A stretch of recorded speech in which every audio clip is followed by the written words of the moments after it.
Thanks for joining us. My name is Ibrahim Sani. We're still talking about investment. Joining me in the studio is Jesse Liu, the Chief Investment Officer of Fixed Income at Principal Malaysia. How are you, Jesse? I'm good. Thanks for inviting me. It's always important to talk about not just investment and I guess CIOs. It's also important to talk about fixed income and the element that rises with it. Is it, I guess, correct for us to assume that fixed income is going to see an improvement this year, considering that interest rates are actually rising everywhere across the globe as well as in Malaysia? Well, I think firstly, interest rate has been rising since last year. So that's where we see weakness in fixed income markets. And this year it has been relatively stronger, largely because there were expectations that that rise in interest rate will probably pause or stop closer to second half of the 2023. So in that sense, I think that's where the rally is coming from the bond markets. And of course, we want to look also into the changes that has been happening, not just locally, but the global economic environment over the past maybe 3 months. Correct. And maybe into, peering to the future a bit, what to expect. I think what we are seeing broadly is that inflation continues to be an issue with central bankers around the world, and particularly in the developed markets. So in that sense, if I were to break it down, if we look into US, inflation is roughly what they call sticky right now, and it's above the average rate that the Fed is always looking at. In Europe and in UK, it is still high, particularly in the UK, where inflation kind of remained at above 8%. So in that sense, I would say that inflation is trending down, but it still remains sticky in the upside. With that, central bankers will most likely keep their policy rates as it is, or hike it a little bit more. But I won't see the amount of jumbo hikes that we saw in 2022 to repeat itself in 2023. So you would factor in a little bit more hike, at least around the globe. What about Malaysia? Were you surprised that they held the rates very recently? No, actually, not really. I think Malaysia has seen their inflation trending down already, so it's a good sign. The worry that I think Bank Negara would have right now is two-pronged. Number one is that global growth is slowing down, but it's supported by the Malaysian economy domestically. So to keep this domestic economic activity robust, I think it would be understandable to keep interest rate fairly around this level. Would you classify our bond market as having a weakness right now? No, I won't say that. If we look into performance, it's done quite well for most of the bond funds that I monitor, at least on my side. So if I were to propose for an asset allocation, I would still believe that bond asset class to be very strong, largely because we have a correction in last year, and it actually brought yields up to very high levels at this point in time. So an investor which buy into bonds, not only they have the opportunity of having a high yield carry, if growth actually does slow down, we do expect central banks around the world to also start cutting rates too. That would give bonds an extra boost in terms of performance. What about ringgit bonds in particular? Do you feel that the weakness of the ringgit is going to impact the ringgit bonds? No. So ringgit bonds have been performing well. So in that sense, I believe that my thesis for ringgit bond performance is the same, really. Yeah. And of course, taking ourselves away from the ringgit bonds, but still on the ringgit, do you feel that the correlation between the recent weakness of the ringgit is going to impact the fixed market altogether? No. So let me just elaborate on that answer. Yeah. So when we look at ringgit bond performance and the ringgit itself, it also has to do with interest rate differentials. So if we compare ringgit rates versus developed market rates, developed markets have been hiking interest rates more aggressively than Malaysia. So in that sense, if you have investors positioning some investments into hard currency, whether if it's pounds or US dollar, it is something that is not unusual, something that we've seen before. In this sense, if I were to put that, there is a correlation there, but the correlation is, I would say, particularly high, maybe last year, where we saw emerging market currencies sell off and bond yields start to also sell off too. But this time around, I think there are some correlation, but the other part whereby ringgit can be is actually pressured is more on exporters probably that's not converting back their proceeds that they're receiving. So in that sense, I think there is correlation, but the correlation is not always spot on. Okay, and of course I want to harken back to that whole possible pause of interest rate hikes, not just our own OPR and the recent MPC meeting, but more of globally as well. What would be some of the risks associated when it comes to central banks pausing or ever so slightly increasing these kind of rates for the rest of the year? So if it's a pause, then I think it will generally be positive for the entire world in the sense whereby risk assets would most likely rally. If there's going to be hikes, I would expect US to probably do 1 or 2 more hikes for the year. Anything above that, then you will see market pricing a little bit more, interest rates higher, and therefore bond performance would probably lag behind a little bit. Where I think the risk is probably not in the US or Malaysia. I think the risk will probably be more in Europe, whereby in the UK, where you still see inflation fairly high.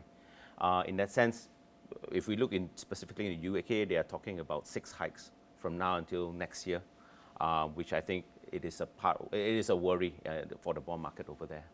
Of course, people invest in various asset classes for various reasons, but would you assume right now that more investment capital is moving into equities, into cash management businesses as opposed to fixed market? Or do you think that the fixed income, does still see that kind of allure for investors to come in quite strongly, at least for this year?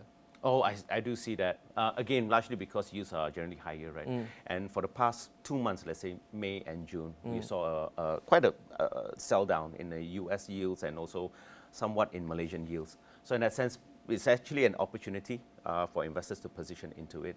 I would also draw probably anecdotal, historical evidence that I saw last year. Yeah. So last year when we had that major sell down in the Malaysian market, we saw yields really backing up quite high to a average portfolio having a yield of more than 5%.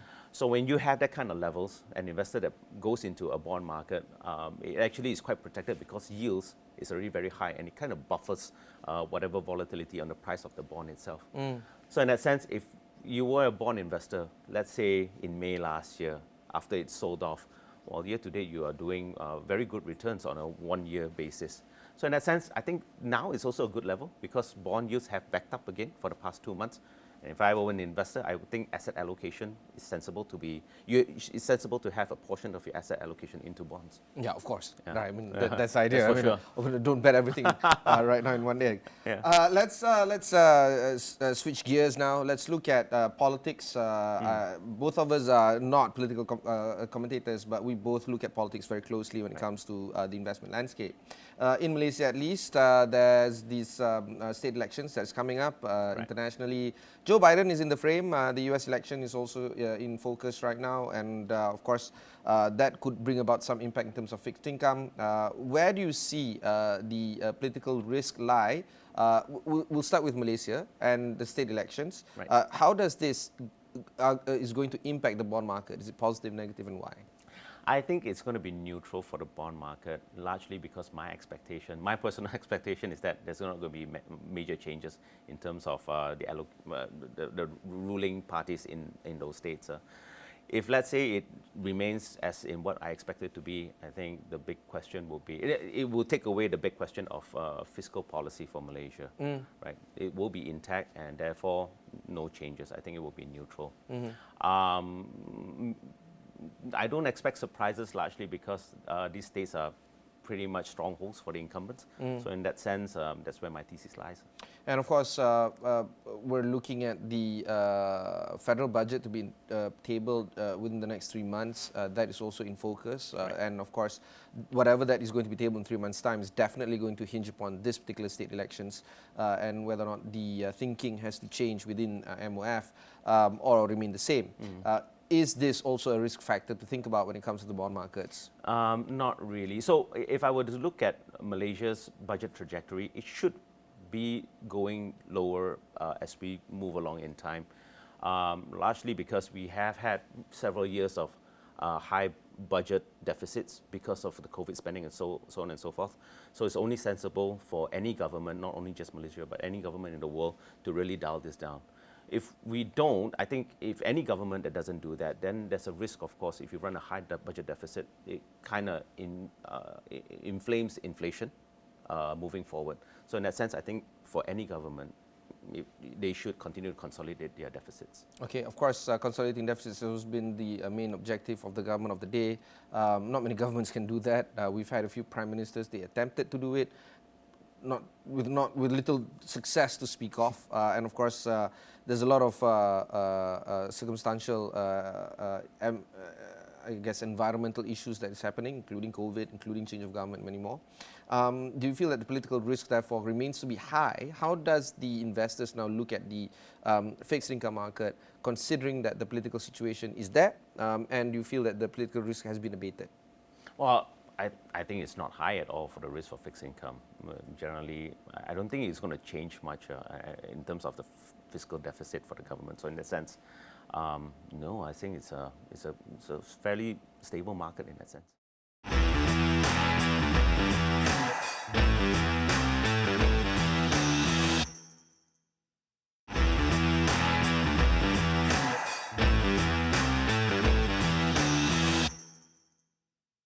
Okay, let's shift our focus to the US. As I was mentioning, election is in the air in the US, and of course, some economic data that comes across, including inflation remaining sticky despite the number of rate hikes that has been happening there in the Fed. Yes, as you alluded to earlier, the inflation numbers have gone down a bit. Jobs data have come in, and of course, jobs data are showing improvements in terms of how many jobs they have put in the market, at least for the recent months.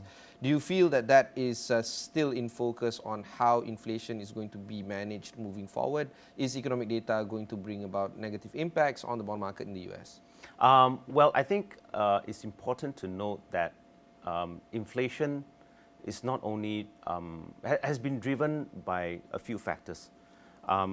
Number one is that we had a lot of fiscal spending, or the US had a lot of fiscal spending over the COVID period. So, for example, if we look at disposable income over in the US, it has risen substantially from 1 trillion to about 4 trillion in terms of if we are capturing just the cash and the currencies that they have in their banks.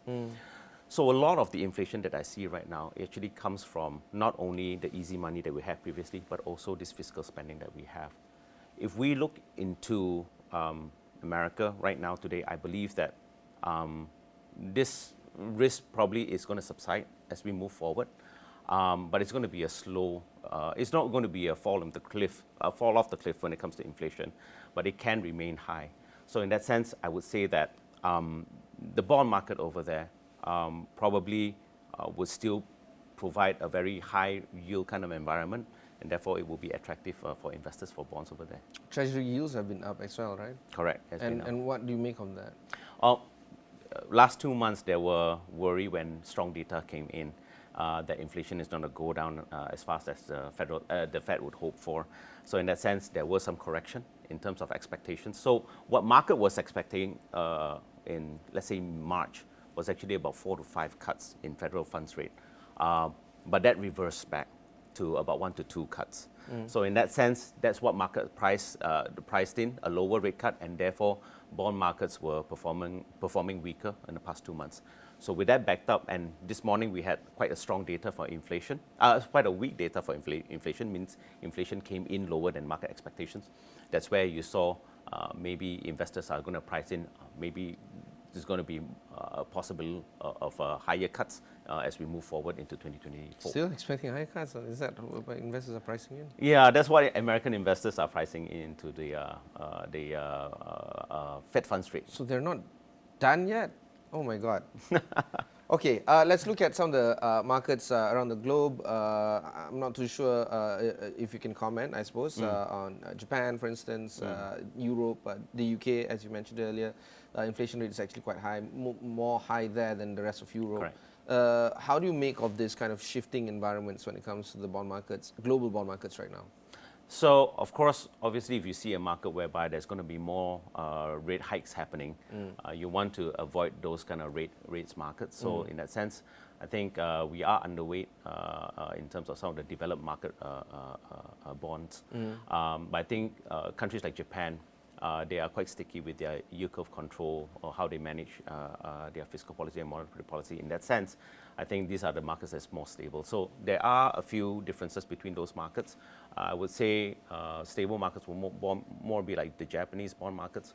UK would be one of those that I would say that's standing out right now because they still have like 4 or 6 rate hikes that investor expects to come in the coming months.